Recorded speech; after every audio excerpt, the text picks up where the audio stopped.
neighbors. Now, they told us, especially the two women we just spoke with, they were getting tours to go see him, tour tickets to go see him in London.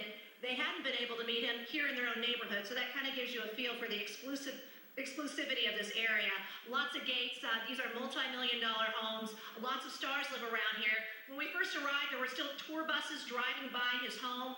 People, seeing all the commotion going on, kind of even leaning out of these tour buses, asking what's going on.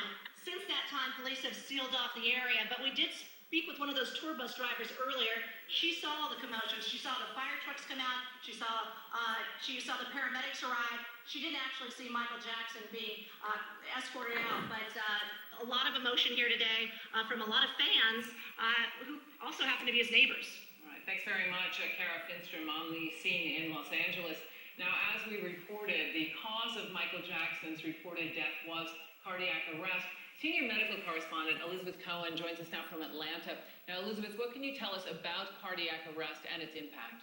Right, cardiac arrest, sometimes people confuse that with a heart attack. They are two very different things. In a heart attack, the heart, it loses some oxygen. Some of the muscle loses oxygen. Sudden cardiac arrest, heart function stops. The heart stops working. And that's why with sudden cardiac arrest, someone needs help, ideally within 3 to 5 minutes. There are some really sobering statistics I'm going to tell you right now, Kitty, about cardiac arrest. Few attempts at resuscitation succeed after 10 minutes. It's estimated that more than 95% of cardiac arrest victims die before reaching the hospital.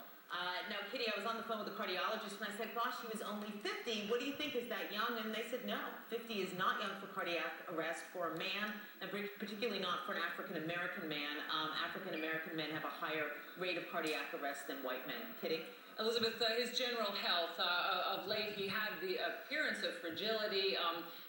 Tell us what you think about and what you're hearing from doctors about underlying health conditions and the survivability of cardiac arrest with those conditions. Right. I wish I knew more about Michael Jackson's chronic conditions. Unfortunately, there's all these rumors and it's hard to know what's true. But there is no question that if someone has chronic conditions,